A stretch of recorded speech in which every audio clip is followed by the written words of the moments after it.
Hi everyone, my name is Nicole Brown. I am from Philadelphia, Pennsylvania. I have been here all of my life. I have been a resident. I am 36 years old. I have three beautiful children, one girl and two boys, 14, 11, and 9. And this is my fifth class. I am so happy to have made it this far.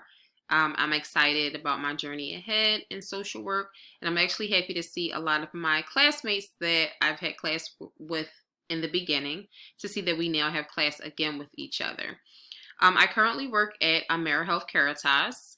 I am an intake coordinator. I've had several positions at the company, and my newest position is an intake coordinator, and it is a Medicaid HMO where they are dedicated to providing insurance to the poor and underserved. So their initiatives go far beyond providing insurance. I was a part of the social determinants of health initiative that they launched.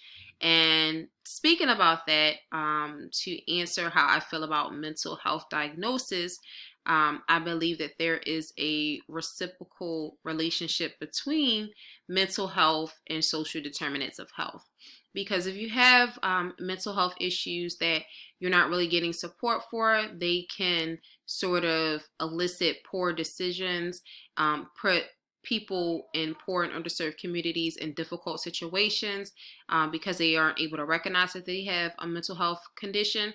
And also, I just think that in a lot of certain communities, and specifically in my community, in the African American community, there are a lot of self stigmas, and then people hold on to public stigmas regarding mental health.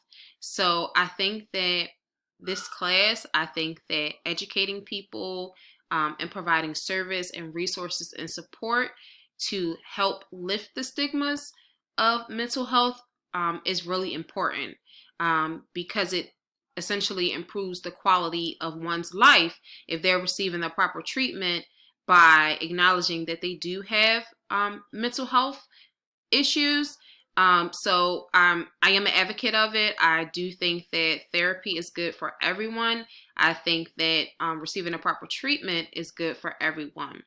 As far as DSM-5, I've never utilized it. I have a lot of friends and colleagues who are already social workers or they work in the field of mental health. So I've heard a lot about it. I've read through it a little bit, but I'm excited to be able to utilize it during this course, to apply it, to really soak up as much knowledge as I can. I'm excited about this course and I'm ready to learn.